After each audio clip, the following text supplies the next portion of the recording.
Good day everyone. Welcome to my video physics tutorial for high school students. Today's episode is focused on applying Newton's third law of motion, the law of interaction, in analyzing a system of three rigid bodies that are accelerating together as one.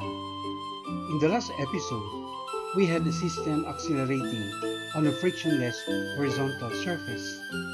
In this sequel, the three-body system is accelerating vertically with negligible air friction. How is the third law of motion applied in this situation? Let's find out. Stick around, watch and learn.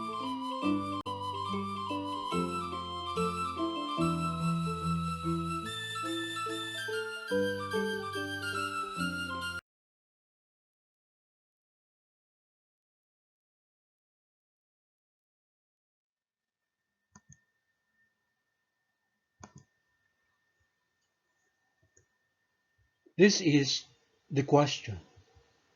The two blocks in the figure are connected by a heavy uniform rope with a mass of 4.00 kg. An upward force of 200 newtons is applied as shown. Question letter A. What is the acceleration of the system? Question letter B. What is the tension at the top of the heavy rope? And question letter C. What is the tension at the midpoint of the rope? Let the magnitude of the acceleration due to gravity, g, equal to 9.8 meters per second squared.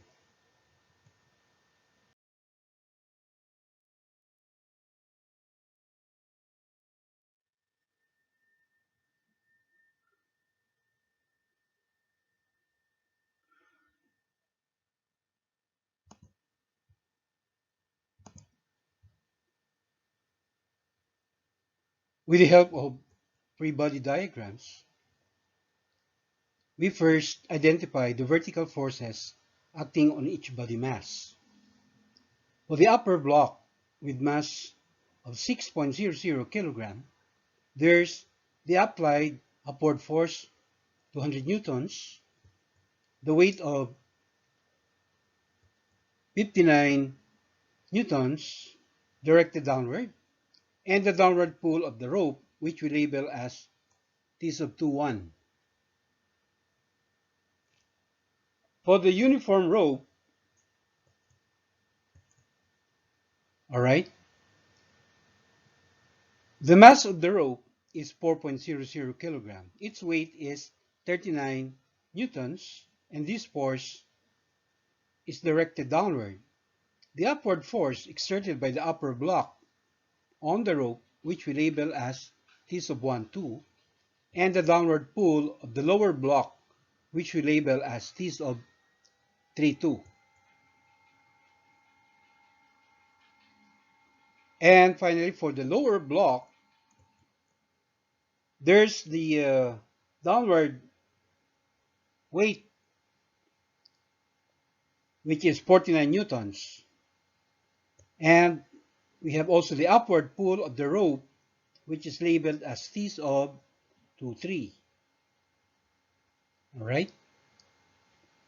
And we can identify the following important action-reaction pairs of forces. The first pair, all right, is the tension force T sub 1, 2, which is equal but opposite to T sub 2, 1. All right?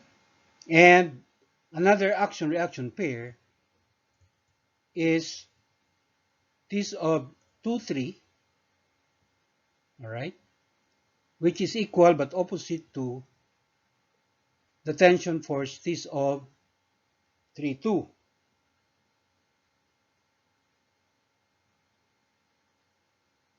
Now, these action-reaction forces, together with the law of acceleration, is the key for us to be able to find the target variables coming up in just a short while.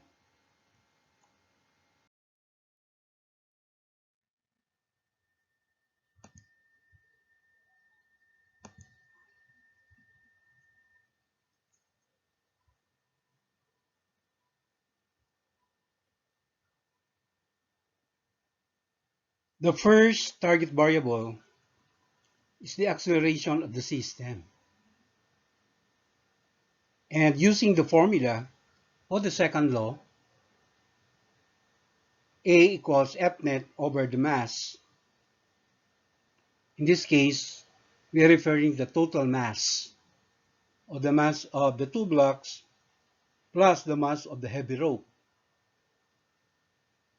Okay, so the net force is just equal to the applied force minus the weights of the three masses. All right, and again, we emphasize that the mass of the system is the combined masses of the two blocks and the heavy rope. So substituting in this formula, the net force is 200 newtons minus, all right, uh, the sum of 59 newtons, the 49 newtons, and the 39 newtons, which amounts to 147 newtons. All right, those are, that is the sum of the weights of the three bodies. And dividing that by the total mass, which is 15.0 kilogram, we get the acceleration A of the system equal to 3.5 meters per second squared to two significant figures.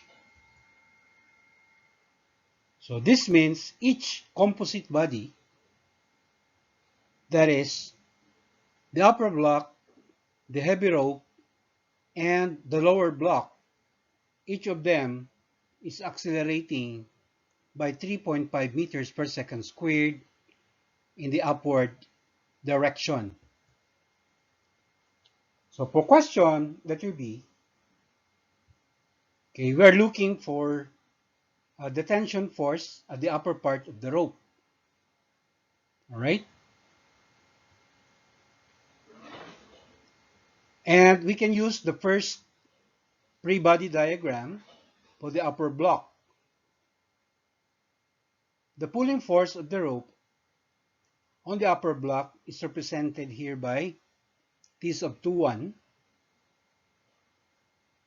Once we know this tension or tension force, we can conclude that it is also equal to T sub 12. All right, since they are considered action-reaction pair. All right, so applying the second law for the upper block, we get the net force 200 newtons minus 59 newtons minus T sub 23 or 21. All right, so that is shown in the first diagram. And then that net force is equated to the mass of the upper block, which is 6.00 kilogram, multiplied to the common acceleration, which is 3.5 meters per second squared. Okay, isolating T sub 21, because that is our target variable, we will have 141 newtons minus 21 newtons. All right. 141 is the result of subtracting 200 newtons minus 59 newtons. And 21 newtons is the product of 6.600 kilogram and the acceleration 3.5 meter per second squared. All right. So it becomes negative because it is transferred to the side of the equation where 141 newtons is. All right. So if you're going to Of course, if you're going to subtract this, we will be able to get now the value of T sub 21, which is equal to 120 newtons. Right? So that is the force exerted by the rope on the upper block. But the question is referring to the force or tension force, the upper part of the rope. In other words, we are talking about the force exerted by the upper block, all right, on the rope, and that is represented by T of 1, 2, which exactly is the act or the reaction to the force T of 2, 1, whose magnitude is 120 newtons. In short, uh, our answer to question letter B, all right, is that the force at the upper uh, part of the rope is in fact equal to 120 newtons also.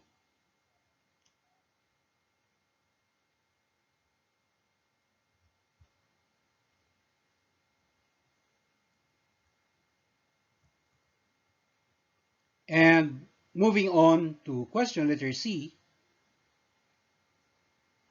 all right, which is asking for the tension force at the midpoint of the rope. So,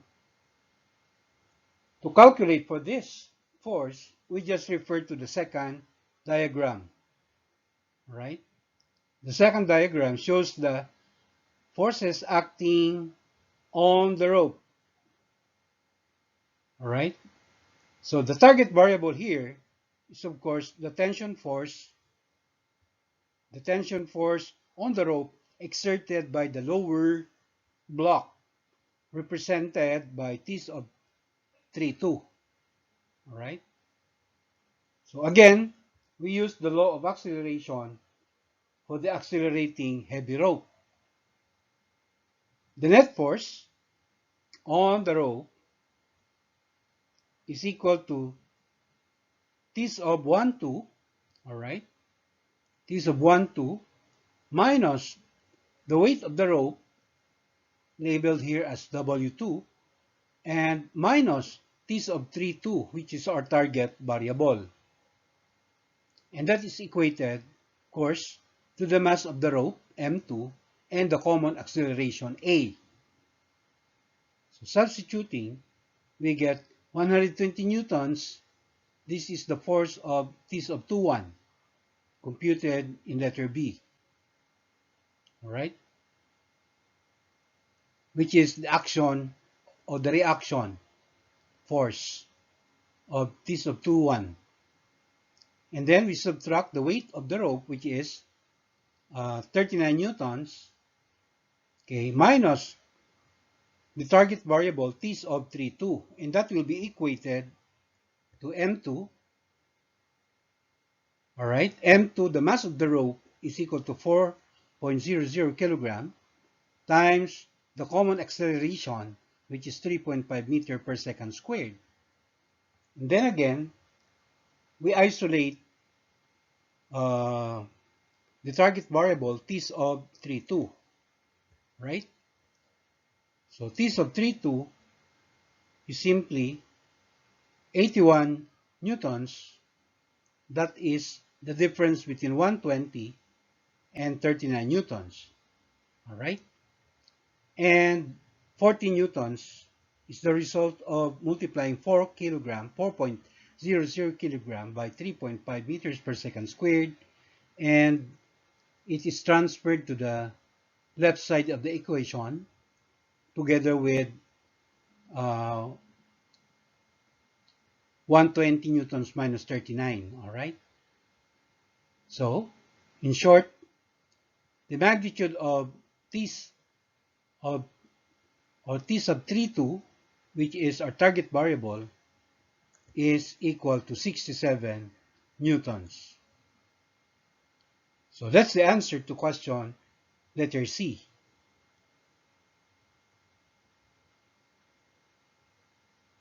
Alright, so let us recap.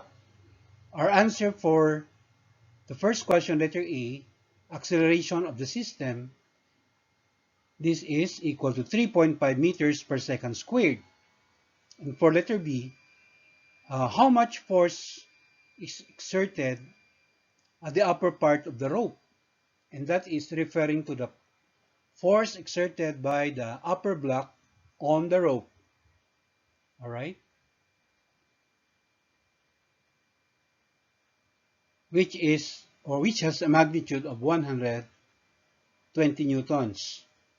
That actually, that force is equal to the force exerted, okay, by the upper block on the rope. This of 1, 2. And that's exactly the force, okay, on the upper part of the rope.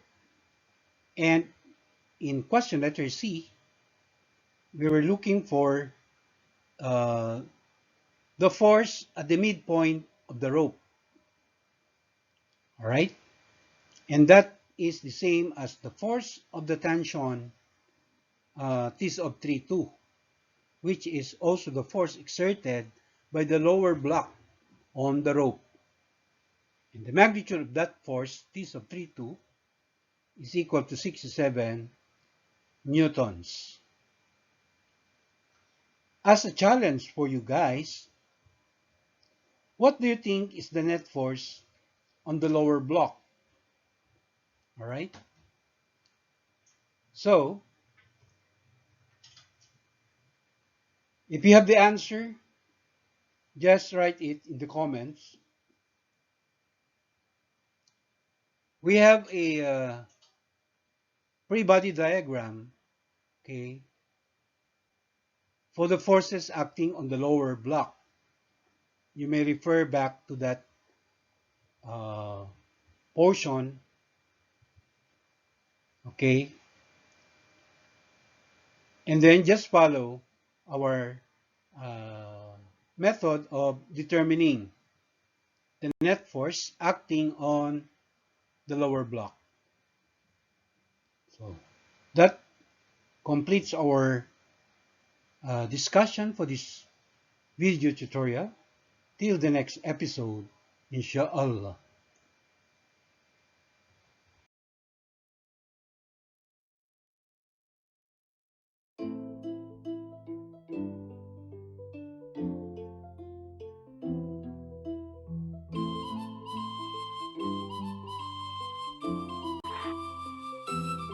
Thank you very much for watching.